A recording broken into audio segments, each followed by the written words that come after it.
So, welcome guys to this class for multimedia databases. I would like to continue from where we stopped. Last time we were here, we introduced various aspects of text retrieval, and we are currently looking at multimedia, at image, I believe it's image. Yeah, multimedia databases, we are looking at shape-based features and multi-resolutional analysis. Now, one thing we have to understand when you're looking at multi-resolutional analysis is how we are able to retrieve. So the main aspect of us learning these multimedia databases, when you're looking at multi-resolutional analysis, is how best we retrieve images in a multimedia environment. That's why we look at multi-resolutional analysis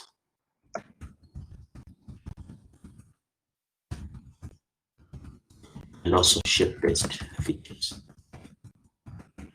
That's what we are interested in. And based from the handout which I shared last week, whereby we are looking at multi-resolution analysis and shape-based features, first of all, we have to ask ourselves, what is multi-resolutional analysis?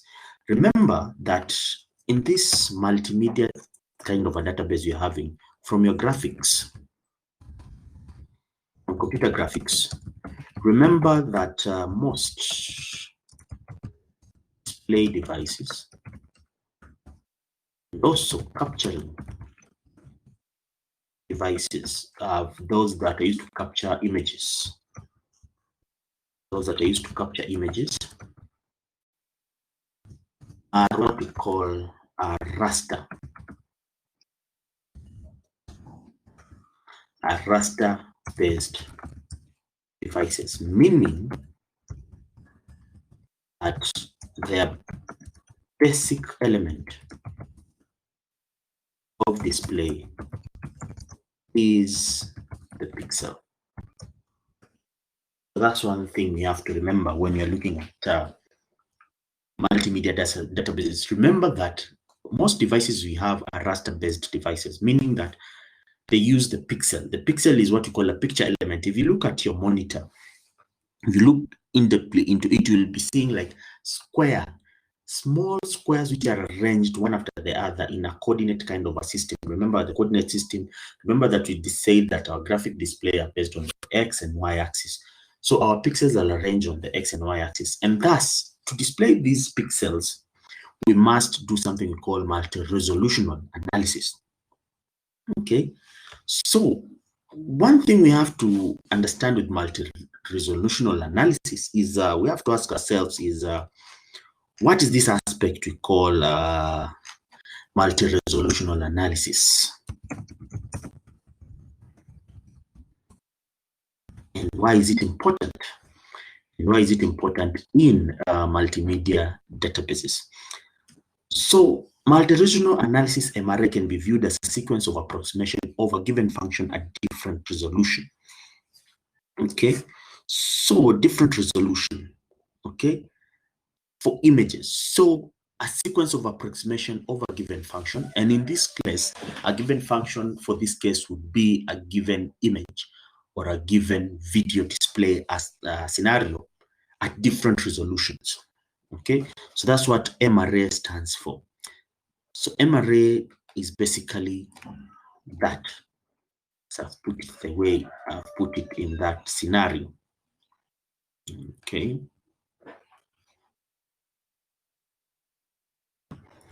So analysis can be as a sequence of approximation of a given function at different resolutions for a given pixel-based image or video. That's what multi-resolutional analysis is all about. So we have to resolute. So based on what on the thing I did was calculation of long features by solving linear equations. So through MRA, we are able to provide, through MRA, we should be able to provide what we call high-dimensional equation systems. High-dimensional equation systems, which ultimately leads to high-quality display of images and videos. So that's what we call an MRA. Okay, that's what we call an MRA. Okay, a multi-resolutional. Or an MRA, a high display of these images. So MRA is quite important when you're looking at it in that aspect. Now, when you're looking at video resolution, when you're looking at transformations, we have two types of transformations or analysis. We have two types of transformations.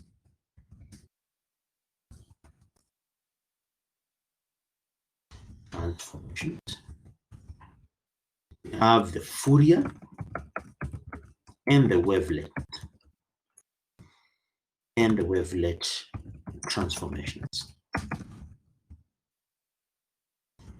So these are both aspects which can be used for transforming or for approximating resolutions of a given pixel-based image or video in a multimedia system. One thing we have to understand with multimedia systems is that we have to approximate, and we have to give a real sense of realism when you're looking at a multimedia system. Remember, you're looking at multimedia databases, but when you're looking at multimedia databases, I realize you have to look at it from the point of multimedia systems. How are these systems able to retrieve whatever is stored in the database and be able to depict it as it is depicted in a database? So we have two types of transformations. We have Fourier and Wavelet transformations, and these are very dissimilar to one another. So what is a Wavelet transformation? So a Wavelet transformation is a mathematical function used to divide a given function or continuous time signal into different scale components. So usually we assign frequency range to scale components. Okay. So that is what a Wavelet transformation is all about. It's a mathematical function used to divide a given function or continuous time signal into different scale components. Usually one can assign a frequency range to each scale component. And the difference with it, with a Fourier, is what we call a Fourier transformation.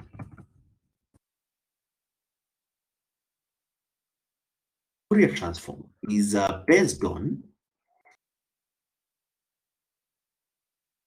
based on frequencies. So Fourier transform is an important image process which is used to decompose an image into sine and cosine components.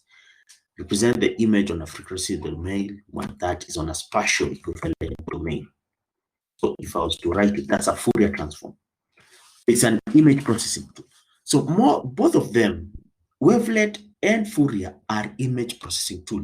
And this image processing tool is how are we able to approximate an image based on the given pixel functions that we are having. So we have those two. We have Wavelet and Fourier.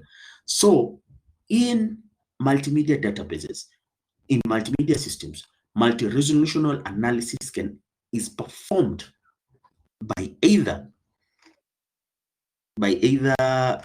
solving long feature vectors, by solving linear equations, which is far too expensive, or by doing what we call Wavelet transform. Okay. So that underlying technology is what we call multi-resolutional analysis.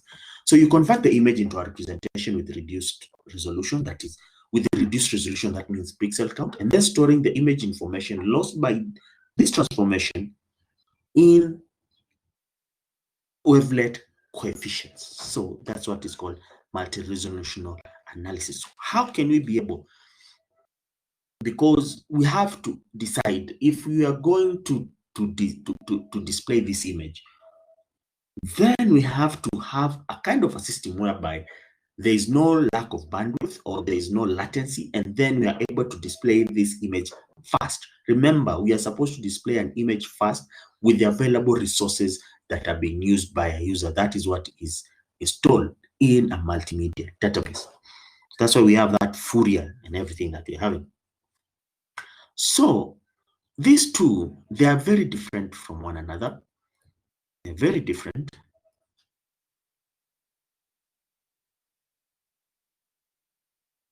In the sense that, what do I mean they're very different? In the sense that some are used and some are not. Now,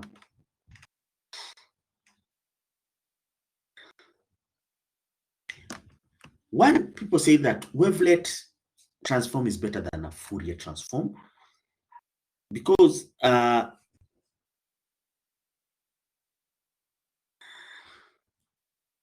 Fourier transform will tell you what frequencies are present in your signal, while wavelet will tell you what frequencies are present where and at what scale.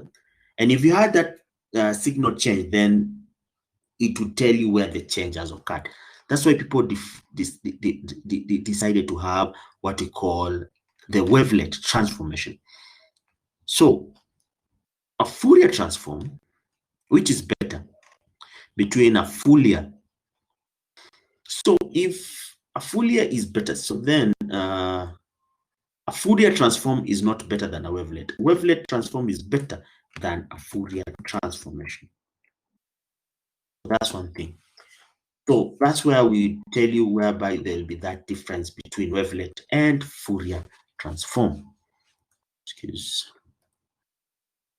That's how you'd have it when you're looking at Fourier. So Fourier is not better than wavelet, because Fourier wouldn't tell you when the time has when that change has occurred, and wavelet has that aspect of subdividing of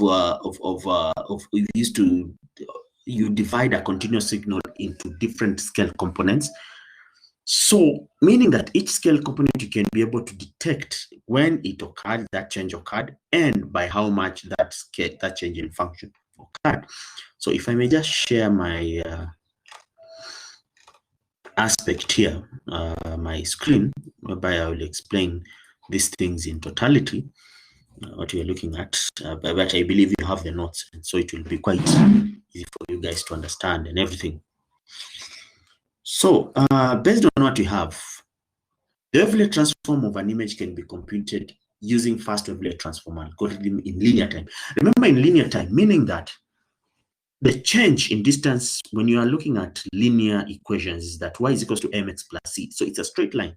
So meaning that that transformation is on a linear, that if a transformation occurs at time 0, it will be the same as another transformation that occurs at time n. So that's why it's linear. And hence, calculation of long feature vectors by solving linear equation is far too expensive. That's one when you're looking at vector. So vector, long feature vectors. But remember, we're dealing with raster images. So how can we do this when you're looking at multi-resolution analysis? Multi-resolution analysis is performed in 2 steps. The first one is you convert the image into a representation with reduced pixel, and then you store the image information lost by this transformation in wavelet coefficients. The underlying technology is what we call multi-resolution analysis. So you see, with wavelet, you have, as I said, with that aspect, when I was saying is that with wavelet, the frequency is divided into various stages. So with each stage, now when it comes to multimedia images and multimedia databases, we convert the image into a representation with reduced resolution. Then you store the image lost by this transformation. It's called multi-resolution analysis. So the idea is that the image is in different resolutions. The image signal is composed of raster parts and detail parts. Therefore, representation of the image by blocks of detailed information from the image can be restored in stages. So that's what is. That's why we're able to restore that image in stages. The same way, if you are opening up a very detailed graphic image, you will find that it is being opened up in stages, whereby you'll be having these stages. There's no detail, then here 3x2 PNG, then 6x4, and then the final image. So it is like it is becoming clearer. We are arranging the pixels in stages. That is what is called multi-resolutional analysis, whereby there's no image, image, image, and then image. So image resolution, forming the average image in different resolutions, summarizes the block of pixels by using the average as per 1 pixel. That is how it is. You see, per 1 pixel, then you add 1 pixel, and then you generate the image according to those blocks, averaging and downsampling. So the basic idea, that is how it is. So the basic idea, the pixel raster of the original image, this one is it. So VK minus 1, raster of a low resolution, therefore it has less pixels. You see now, you're removing the number of pixels. The process will continue down to V0, which consists of only 1 pixel. So it means that you're going as deep as possible into the picture. So the intensity of the pixels, okay, the intensity of the pixels.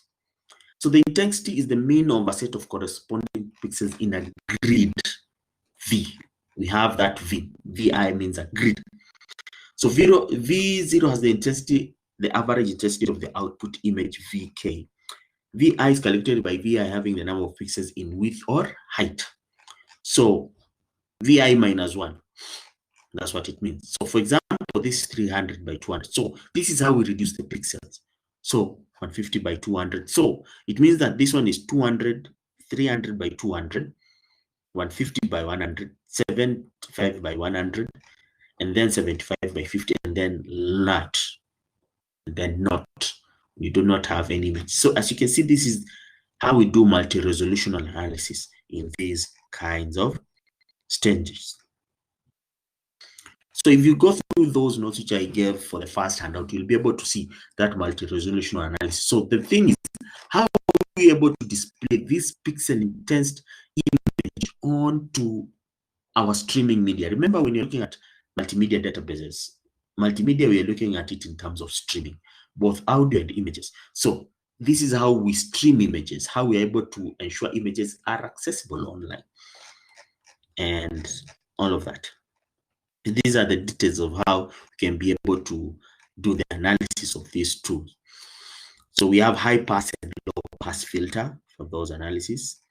And then extract the image details, and then both. So we have high, high, high, low, low, high, low, low, subband. So that's how the possible scenarios are. High pass filter. So we have that kind of a scenario. This is our original image. So we have a high pass and a low pass. All of that. So you're able to filter and downsample a given image until we only have the basic. We only have the basic kind of downsampling that can be able to go along with it. Now, these are multi-resolution analysis. So we see the various resolution. This is original to Ikepo. Until the end, when you do not have, you see low, low, high, high, high, low, high, high. The total number of pixels in each step is the same. That is no loss of information. So here, as you can see, there's no loss of information here because the total number of pixels is the same. But here, in this other, there will be loss of information. As you can see, this image is different from this. This one is different from this. So there will be loss of information. And with this loss of information, that loss of information is not lost, but is stored somewhere for easier retrieval. So we have that various resolution, how we can have downsampling, high pass and low pass. And then we come and look at, there's also an aspect of feature array. And then you have shape-based features and shape-based retrieval. So feature array basically saves the expected value standard deviation of wavelet coefficients at each resolution. So meaning that it's a 3-stage resolution is a 20-dimensional feature array. So meaning that the expected value in the standard deviation, standard deviation basically is from the mean, how much has your element deviated from the mean. For example, now, our original image is this one. So there's that deviation. And remember, we said that with wavelet coefficient transformation, there'll be some information which will be shredded. You compress an image Once you compress an image, it means that the original source of information it had has been compressed. Hence, some information has been removed. So that information which has been removed and the expected value are stored in a feature array. That's one thing you have to get it straight. They are stored in a feature array. So you save the expected value and standard deviation of wavelet confusion at each resolution. Remember, we said that the loss of information is stored in wavelet coefficients at each resolution. So at each resolution, there's an expected value and the standard deviation. So, for example, here we have our original image. We perform the wavelet transformation. This is original image. This is the wavelet transformation. Our original image and the wavelet coefficient. So you see, in our standard array or in our feature array, we store the original image, the expected image. This is the expected image because of this. This is the original. We expect this. And the wavelet coefficients. These are the wavelet coefficients. The information that has been deduced, that has been gotten. So as you can see with this, the size of your image keeps on going smaller and smaller, while those of the pixel becomes more obscure. So we have the storage of these wavelet coefficients in an array, and that array is known as the feature array. Okay, so for each you store that kind of information. So that is what multi-resolution analysis is all about. So it helps us compress our images and videos in steps so that we're able to transform them, so that you're able to send them, even saving them in a database, and even being able to stream them. And that is through Fourier. I mean, not Fourier, through wavelet transformation. We said Fourier is a bit slow. So we use wavelet, where wavelet, we do it in stages, and each stage we store the original shape and the coefficient in a feature array, as you have seen here. Now, shape-based features, that's what we are talking about. So shape-based retrieval occurring shapes contributes significantly to the similarity of the image, in contrast to the purely visual. So shape-based features is whereby we are able to retrieve an image based on occurring shapes or similarity of images. Example of a chair. So this is an example of a chair. So shape-based, if you just Google, for example, if you could Google, remember I told you sometimes back when you're doing text information, you can have that of feature-based. Now this is an example of feature-based. So that's why it's called shape-based retrieval. Occurring shapes contribute significantly to the similarity of what? Images. In contrast to a purely visual impression made by colors or text, shapes often carry deeper semantic information.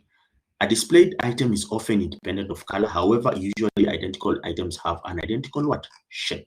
So for example, now here, these two likely nearly have an identical shape. This one and this one are dissimilar, but these two, now if you're looking for a chair, let's say for example, a chair, like today I was doing some kind of a search. In that search, I think I just Googled cooker, oven cooker and whatever, and they gave me images based on what I was able to view there. So the basic idea is combination of simple shape features, round, with other features, color, texture, and brings better what retrieval. Round object in a red-orange image may be search for a sunset. Round object in a red-orange image may be search for a sunset.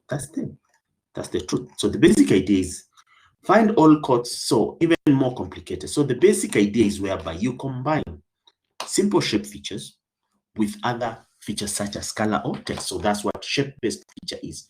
You combine simple shape features, maybe the shape. You combine the shape with other features such as color or texture, etc. So the basic idea is find all codes of, say for example here, just look to find all codes of atoms containing crosses. So this one and this one and this one. So all these are example of feature-based what? It doesn't matter. Now, with shape-based retrieval, there's a fundamental problem. How do you recognize the shape of things in the images? Is a semantic mapping always possible? Semantic is basically, semantic is when it's through use of language. Round, for example, this guy here was saying, find all coat of arms. That's semantic. Containing crosses. That is some semantic, meaning that, for example, if we were to do that example, semantic, if I was to do a semantic retrieval, I would look like picture of let's say picture of Nairobi fly, and see what it would be about. Now you see semantic, what you call semantic mapping. Because remember, we said that you combine simple shapes with other features. Texture brings better retrieval. And here there was an example where they're talking about semantics. Often carry deeper semantic information. So when you're doing retrieval, is semantic mapping always possible? That's the thing. Or like, let's say, for example, if we search, semantic, you can even try yourself, search your name. Like me, if I search my name, if you search your name online, and then you come to images, and then you will be able to view how many. Now you see semantics. So all these are people who are called Isaac. There's information related to Isaac Kegamwangi, as in there's that information related to that. So there must be, can it lead to mapping? Is it a good idea for mapping? You can try that. So how do you describe shapes with features? Which shapes are similar, and how do you compare different shapes? So one way we can do that is through a very problem is shape segmentation. Which shapes are displayed in the image? All of them, all important, only foreground motifs. So we have to ask such ourselves. So in segmentation, because remember, we have to ask ourselves this: how do we recognize the shape of things in images? How do you describe shape with features? Which shapes are similar? How do you compare different shapes? So one way we can do that is to shape segmentation. And what represents shape and what does not? In the shape, is the shape homogeneous in colors or textures? Like, for example, this texture, and this texture of a zebra, for Grand Canyon. Are all passes visible? Is the sun round? Segmentation. And then there's automatic segmentation. Can the segmentation be done automatically? So these are examples of multimedia retrieval, IBM's cubic image classifier. So for example, this is a cubic classifier. Okay. How are we able to classify these images? Are we able to classify these images and be able to depict that this belongs here and this belongs here? Flood fill, input image, mask shape, auto and mask. So segmentation basically is how are we able to depict that this image is this and this is not this. So that's what segmentation is all about. On the topic of segmentation, auto segmentation, how can we be able to automatically segment this image from this image and be able to say that we have, for example, that this is the correct image of a tiger that can be displayed here. And one thing that we have with multi-resolution analysis and shape-based feature is even employed in facial detection and facial recognition softwares. So these are some of the aspects which were removed from commercial databases: shape-based features, segmentation problems. So segmentation, you're trying to unmask. So there's a segmentation problem, and these were all removed. The segmentation that shape features were removed. So shape features was one of the ways in which you could be able for image retrieval in a multimedia database, but due to segmentation problems, it was removed, the outer perimeter. And then we have thresholding. So segmentation was one of the problems which was encountered in multi-resolution analysis and shape-based features. And then we have thresholding. Important objects can be different from the background because of the different brightness and range. So you separate regions within your picture. Like, for example, remember in graphics, you said if you wanted to depict night, you color dark. You color. If you wanted to depict a setting sun, you would technically color the background to be a bit darker than the foreground.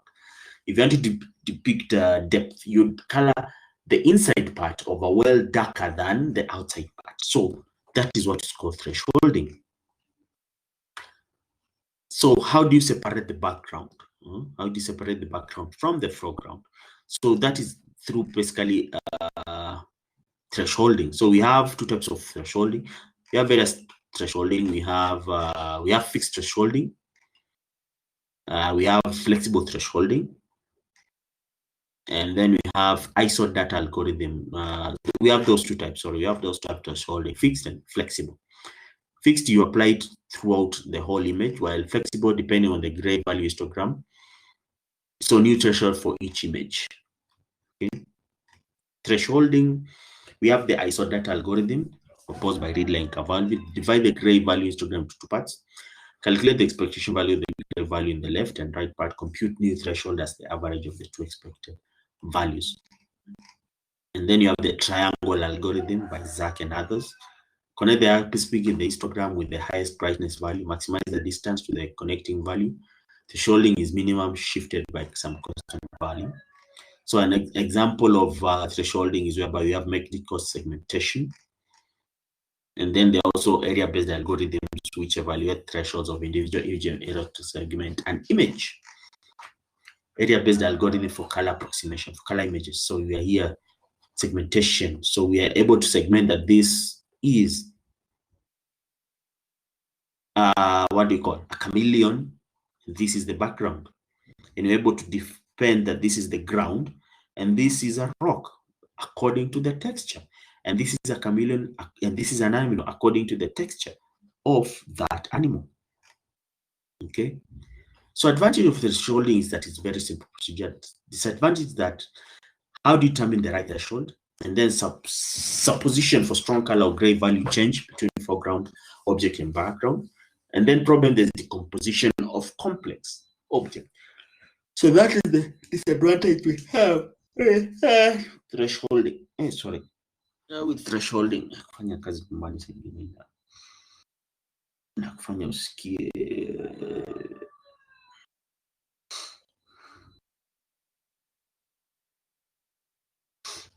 usikie high. So what's the disadvantage of thresholding which you can have? Okay, now,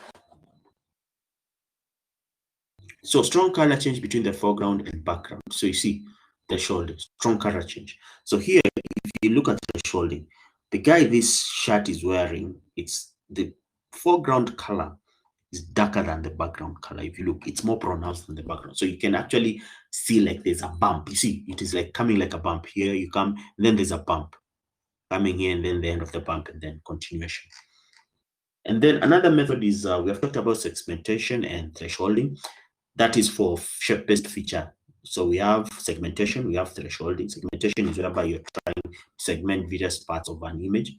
Thresholding is whereby you're trying to depict various you're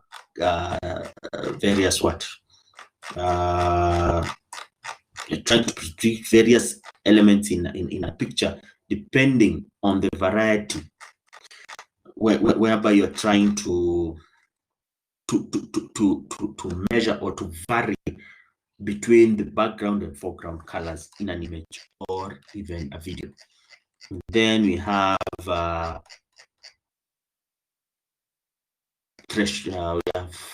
edge detection. Now, edge detection basically borders of such areas. Even when you look at face detection softwares, they don't they detect the contours of your face, the location of your eyes, the shape, the structure of your nose, the structure of your mouth. That's how they're able to detect, because these are the things which make us different from other people. Okay, that's when you're looking at shape detection. Now,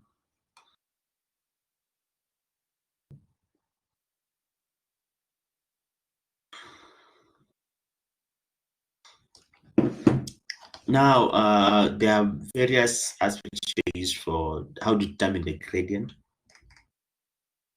So here with fetch detection, you have the gradient. So basically, it's also nearly based on a linear equation. So we have the Fourier transform and the Sobel filter.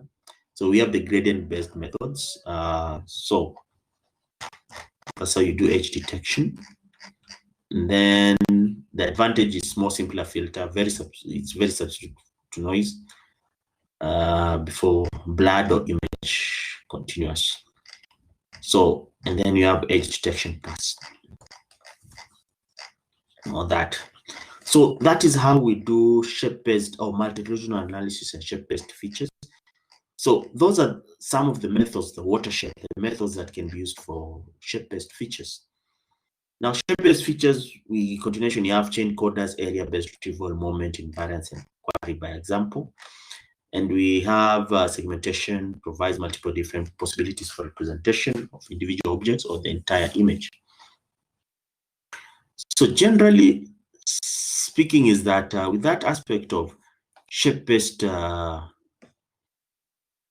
representation, we are able to depict most of these aspects which we are looking into, and we are trying to depict them with what you're looking in multimedia. So that's what you have with shape-based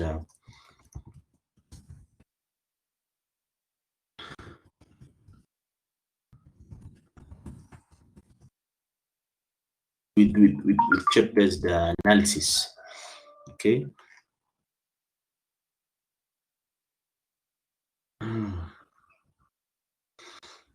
Now, trying to look for something here where we can continue shape-based representation, contour-based comparison, contour-based comparison. Now, let's continue.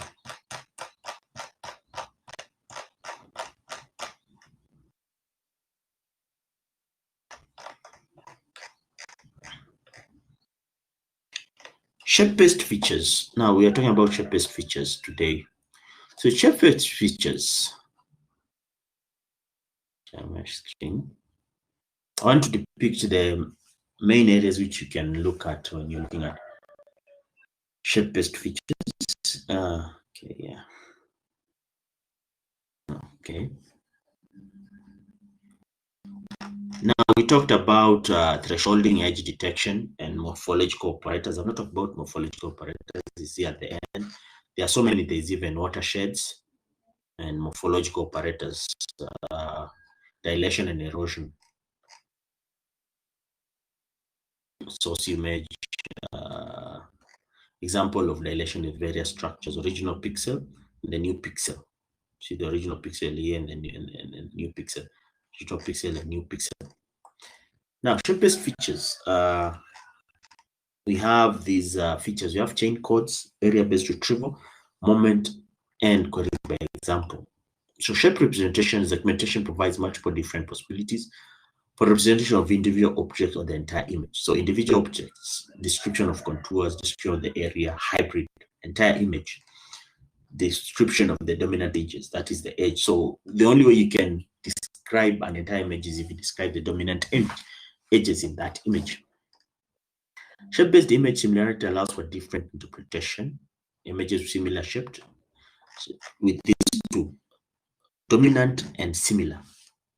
Okay, both are reasonable lines and are meaningful definition in highly dependent on the particular application. So you can read through these notes. So we have contour-based comparison. By comparing the contours, you can simply determine which images contain similarly shaped objects. The outline is usually viewed as close contour. This is more or less what we call more or less provided through segmentation. And then we have shape matching requirements. That's contour based. So you contour. Remember, contour is the outline. The outline. That's what I meant. The contour. That's the outline. The outline of the image. So we can have contour based comparison. So how are you able to contour that this is an apple, this is a guava, this is a mango? So invariant regarding shifts, scaling, and rotations. Contour-based comparison. How can we be able to contour this is a circle, this is a square? Visual impression of the two images is different, but the shapes are identical. True. Here we have a rectangle, a circle, and a square. Here we still have a rectangle, a circle, and a square inside there. Low-level features. So we have that contour-based comparison. We have low-level based features. Indicators of forms, which are characterized by the contour, number of vertices, areas, enclosed areas, eccentric, and all that. And then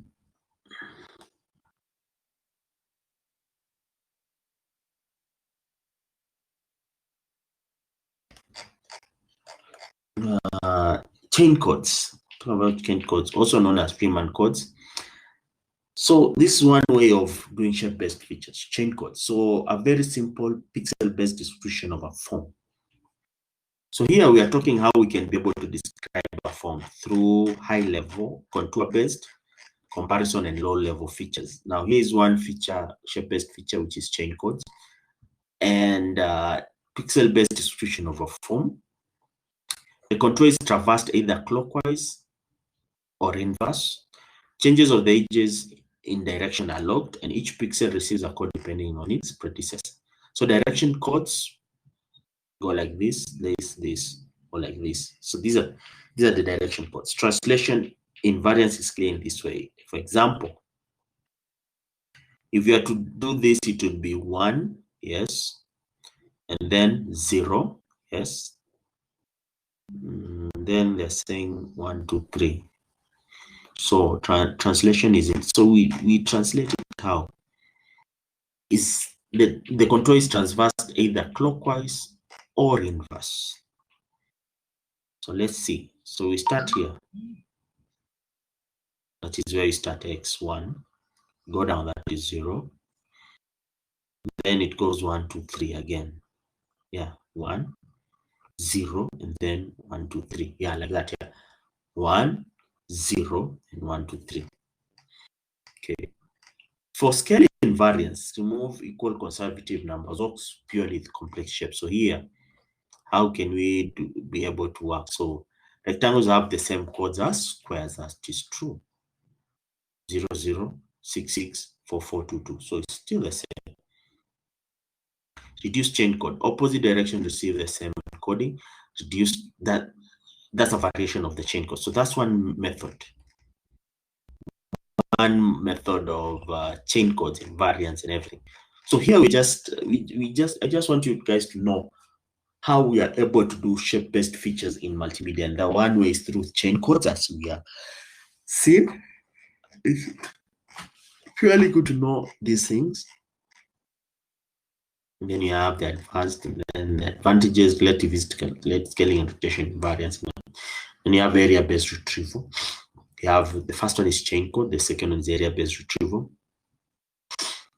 Information processing, no information processing, so area-based. So we retrieve the area under the image and you're able to do. So we have transformation, we have wash, wash, wavelet, then you have structural, primitive shapes, then you have geometric shape area. So this is how we can do what we call area-based retrieval. I've talked basically about wavelet transformation, whereby you pick the pixels and then you store the same in a feature array. Roundness, and then the structural representation. How well can shapes be covered with minimal number of primitive shapes? This is a racket. How can we be able to represent this racket using a minimum number of shell? Then you have distortion of circles, ellipsoids, and hyperbolics. So here, is this a circle or an ellipse? So that's what we call about distortion.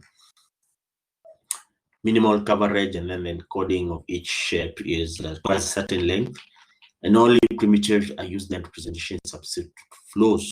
So that's what shape-based features is all about. Here we're talking about structural representation. And then the third one is skeleton. Shapes can also be described by their skeleton. In multimedia, we talked about wireframes. Remember, how can we be able to depict motion, wireframes or motion sensors? How can we be able to depict an image through a skeleton? So this is how we depict through it in a skeleton. So central axis, the number of centers, vol circles with maximum area described in the shape.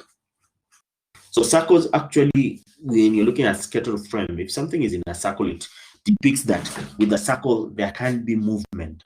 Circles actually represent cogs. That's why cogs are usually in circular forms. In machines, cogs cannot be in square form. They are usually in circle form, or they have steps which are usually also in a circle form, because with a circle form, it means that that aspect can be able to move around. So center of centers, wave fronts start from the edges the same speed. Skeleton provide the fronts you are from, like that. Can be stored. So the graph of the skin can be stored and used for comparison. They are collected from boundary points, but also takes into consideration shapes and holes. So for example, for a dog, we can have this representation of a skeleton. This is the dog the way it is, and this is the skeletal representation of the dog the way it's supposed to be, however it will be. So for basic editing operation, we splice, we contract, and we merge. So skeleton, remember that we splice, remove a skeleton branch, contract, represent an end branch and node with n minus 1. Merge, we remove a node between exactly 2. Then deform, we deform a branch. So have the same topology after some splice operation. So splice is whereby we remove a skeleton branch. So here we look at the original skeleton and then you remove a skeleton branch. This one is removed there. As you can see, which can be now be transformed into this. So you see you're splicing, you're removing some skeleton branches here. You splice, you splice, you splice, and then you remove. Another way for shape-based feature is using moments. The intensity. If you take a random pixel of image, considering this distribution, there's a probability that pixel is dark and low probability that is light. So that is the moment. The moments. You vary the intensity of the pixels that we are having in our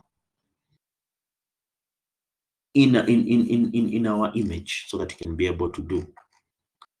So it's a discrete probability. So we have to shape. We have to moments. We have to discretize how, like for example, if you're trying to depict, like for example, if you're trying to depict movement, for example, I usually like giving examples like if you look at there's this one, before Vendetta, the way this guy was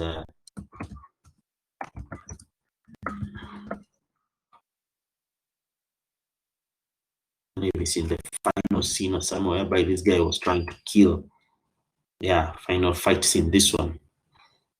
This guy was trying to kill and they were trying to depict the movement of the these what, if you look closely, let me show you. When you're looking closely at when they're shooting, just depict it somewhere here. When they're shooting, you see, when they're shooting, actually you see now, look at this, that is what we call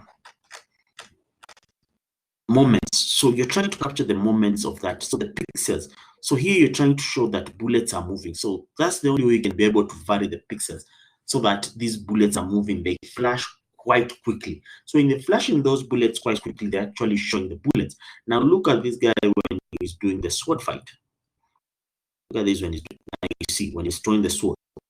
So when he throws those knives, you see those knives, there's that aspect of that movement.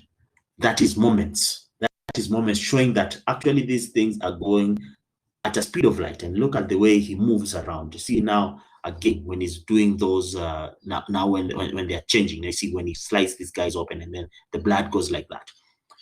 Splicing, actually, those are the moments when he's doing that. So that is how they're able to depict shape-based features. So actually, this shape-based feature, they're actually saying that this guy is throwing the knives. He's throwing the knives.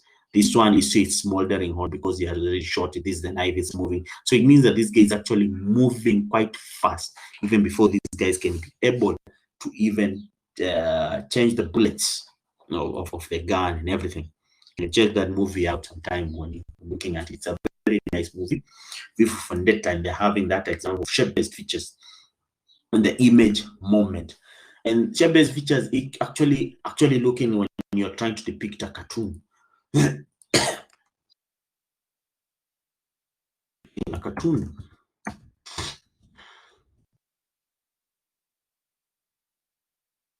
the way in which you're trying to depict in a cartoon is a way in which you're trying to show how those cartoons are able to move. If you're trying to depict movement of dark in dark, you draw several, I remember that was the way it used to be, you draw several instances of dark walking, and then it's like on a piece of paper, and then you flip those piece of papers, and they're able to depict like he's actually walking. So that's what we have with that aspect. Now, so we have talked about moments and a bit of mathematics there, which is not important. Then another is the uniqueness theorem, whereby you're supposed to have that uniqueness theorem. That's another uniqueness for having feature-based transformation, then D moments and everything. So basically the aspect that we're having here is we are trying to show how can you be able to detect shapes and images in a multimedia kind of an environment. So that's what we are actually trying to depict. So Amenya Matthews, umeingia kati klasi inaenda kuisha, but you shall be able to view most of these. The notes are there on the platform, which you can be able to view. So with these notes, what I actually need from you guys is to understand these methods which we can use for shape-based. We have chain, area-based retrieval. We've talked about moments invariance, and then query by example. Let's look at 5.4. Moments invariance, and then shift, and then surf. Then query by example, I believe is through this shift.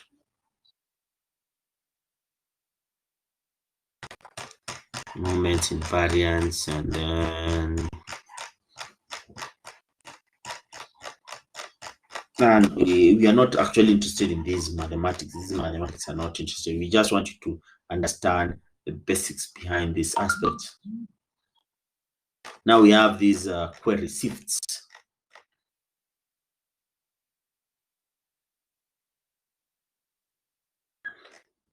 Scale invariant feature transformation. And we have SAF, speed up robust features, inspired by FEAST. So these are some methods which can be used for shape-based features, but the most commonly used one are the first three, which I've been able to share with you this information, which is the chain codes, the area-based retrieval, and moments by variance. That's what we are having. And also I've been able to attach this book.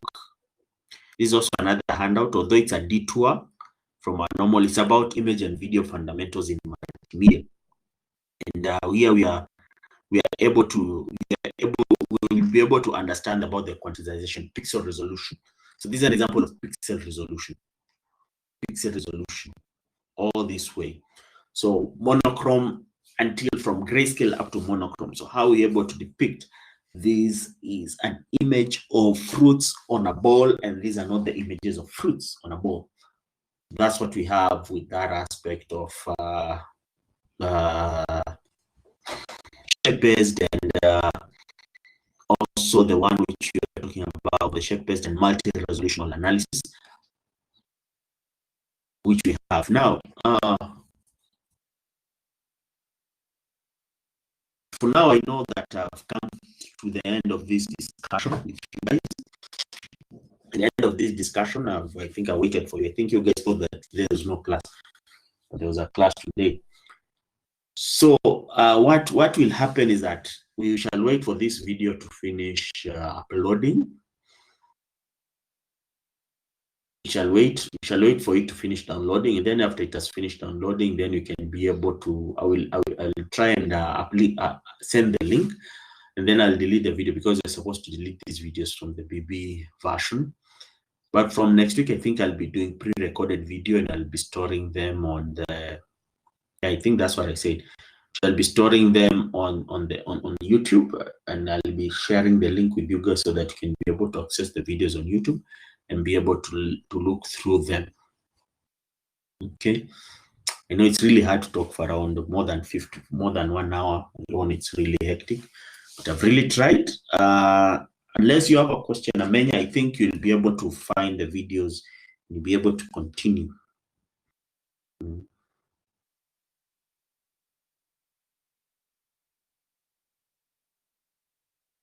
There's a question, Amenya.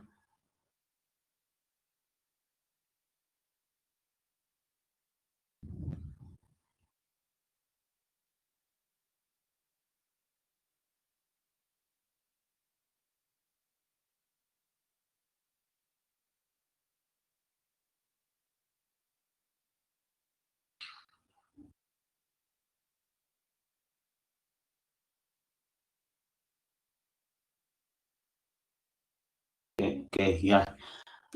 Just read the notes. Just try and read the notes, and just also check on Google. There's a lot of information. You can be able to find it from there. And then you'll be able to get all the information that it's required from all those aspects which you are having. It's okay. It's okay. I know sometimes kuna issues of bundles, kuna issues of fees, kuna issues of access. But I believe that you shall be able to catch up, and then it'll be okay. So with that, I think I've come to the end of the lesson. Talked about wavelets. I've talked about the multi-resolution analysis and everything, and so you shall be able to look at that and be able to continue from where you reached.